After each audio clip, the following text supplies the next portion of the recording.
just been out for a photo shoot of Bromyard, and I took with me a tripod and this 100mm effective focal length lens. So this is micro 4/3 camera with 50mm Isco Gottingen lens.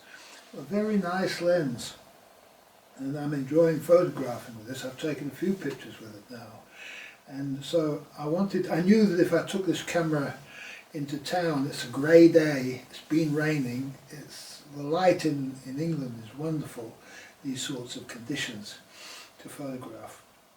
And I knew if I tried to photograph without a tripod, I was going to be just fighting camera shake all the time. And so to get those really nice tack sharp images, put it on a tripod and work with it that way. Now, I did have in mind a particular photograph that I wanted to take, and I hadn't taken my tripod into town before, so it was a bit of a psychological first timer, if you like. And I can't think of a time I've ever seen anybody walking in the street with a tripod and a camera. This is most unusual in this day and age, and so it was a remarkable experience that I had for the first time walking to town with this tripod. I felt like the old 4x5 guys must have felt when they started doing this thing. So when I got to the subject, which was a doorway, I found that I couldn't get far enough back, that the 100mm lens was pretty too much telephoto for the job at hand. And so, having put my camera down on the tripod and in the street, and I swung it around a bit and started to see what was around me, and I in fact found some pictures to take in the particular spot that I landed the tripod, but none of them were successful. Yet I picked the tripod up and moved down the street, and I managed to take a few photographs that I was happy with before my battery finally ran out and I had to return home. So I only got, I think, 3 photos. There might have been a 4th one, I'm not sure. 3 or 4 photos with this camera with the 100mm lens. And so this was a nice experience to be limited to this 100mm lens and to see the kind of photographs. It actually expands the number of photographs that you can take. If you get in the street like this, every little piece of the street becomes a potential photograph. So there's millions and millions of potential photographs that you get when you go to a longer lens. And it's quite difficult shooting because you look at the object in the street and you want to get this one and that one and the other one, but then you find that your view is too limited, and you have to be satisfied with focusing more on what's close to you and then in your view, and this gives you an interesting view of the street around you. So I can highly recommend going out with this kind of setup, but you really do need a tripod in this kind of light situation. I mean, the shots I was taking, you need to stop down to at least 5.6, and you were shooting half a second, something like that at this. And I found that if you have any people in the picture, they just disappear, they just become a smudge on the canvas, if you like. Unless they stop walking and pause in the frame. And you can work, nature will work with you to do this. And the photograph, the last photograph I took, you'll see there were some figures in the frame and they paused on my behalf to get a good picture out of them.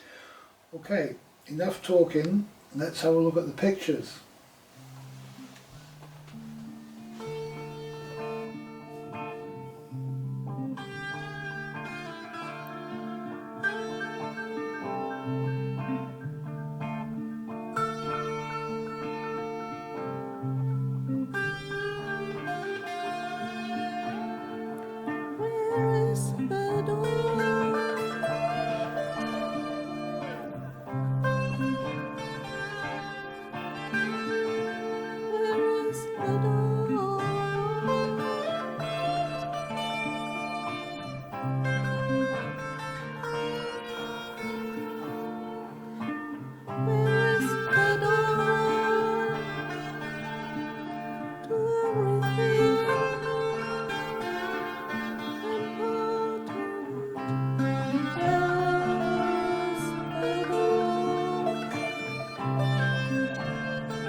Right, now the first photograph you saw of the still life on the table was actually taken with the Olympus standard lens and give you a comparison of the quality of the lenses. And just moving on into the street, you'll see that the next picture was of a Land Rover. Now, when I first attempted to take this picture, I wanted to include the window and the whole Land Rover, but in actual fact the lens was going to stop me from doing this.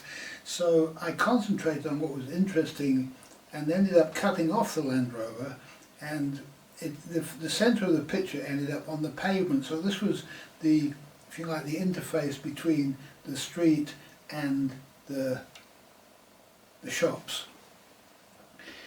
And I felt that this had created an interesting accident, really, and I liked the picture that came out. The quality is rather nice in the shadow areas, the windows of the shops, and I was only able to get a little bit of detail into what was in the window, but there was a shoe in there, and some interesting reflections and light in the shop window, and the shadow detail underneath the Land Rover was quite nice too.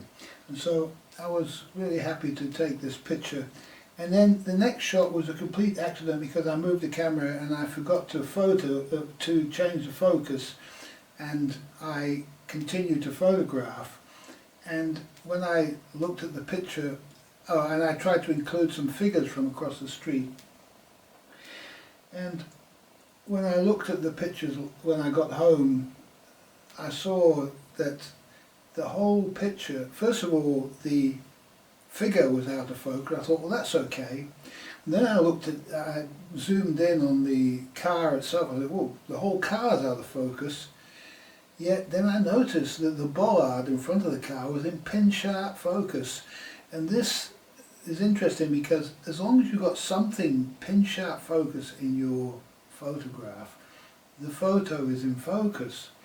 And so what's slightly blurred out of focus is part of that compositional element of the picture. It's no longer that the picture is out of focus.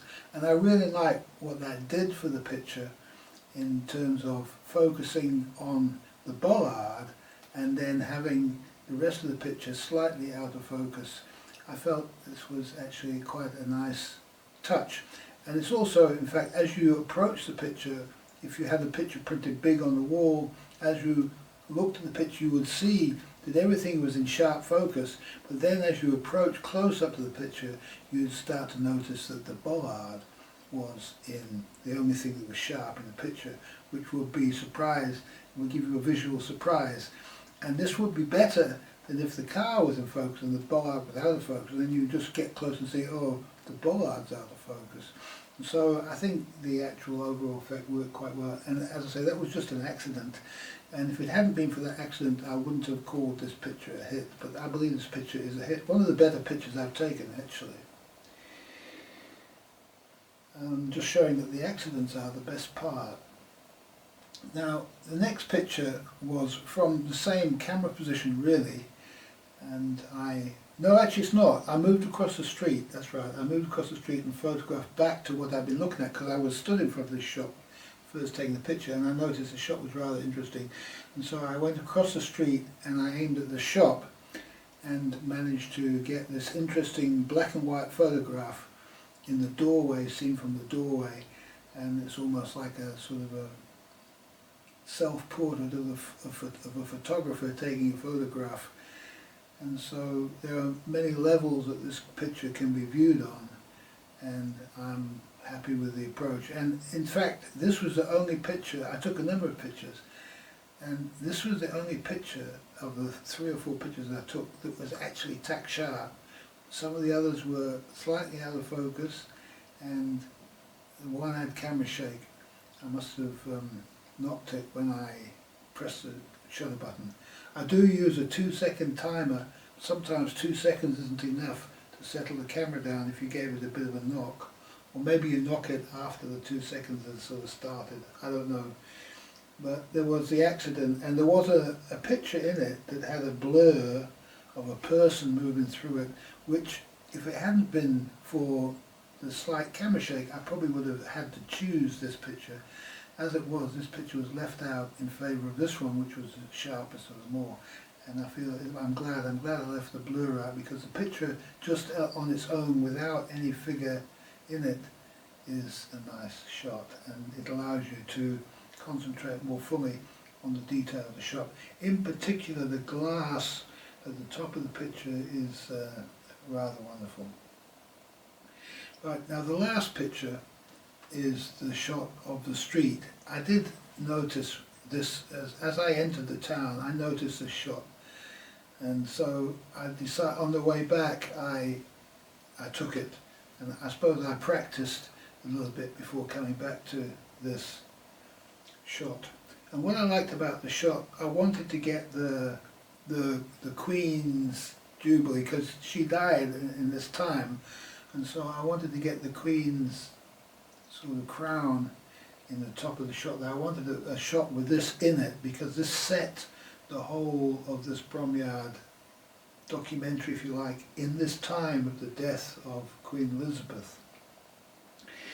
And so I managed to get that at the top of the frame, and then I wanted to try to include some interest in the picture. So it's rather a flat picture, but it's saved by the headlights of the car.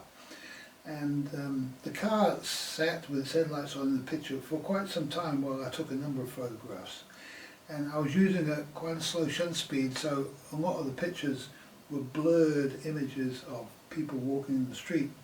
But I managed to get these two figures right at the extremes of their walk, managed to somehow stop and in mid-stride and pause and hesitate for at least a second for them to appear in the photograph.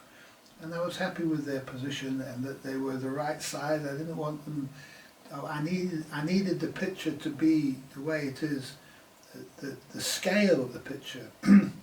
What I do a lot with my photographs is I imagine them to be large canvases, some about 1 meter by 1 meter in size, and so that is a final image I'm looking for. And so a lot of the pictures, if you look at them at normal size, they appear to have some very small figures in them. Yet if you imagine these blown up to the full size, you'll see that the figures are small and the landscape is big.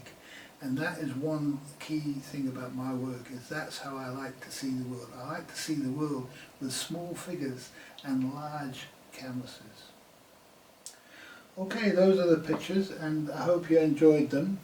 And I'm learning something from this little journey into photography. What I'm not doing is, I'm not taking any old pictures that I took. All the pictures you see are the pictures I made to make the video, and so I hope you appreciate that truthful approach, I suppose you might call it. And I'm laying all of my artwork before you in the moment as it happens. And what you see is what I took. Thanks for watching.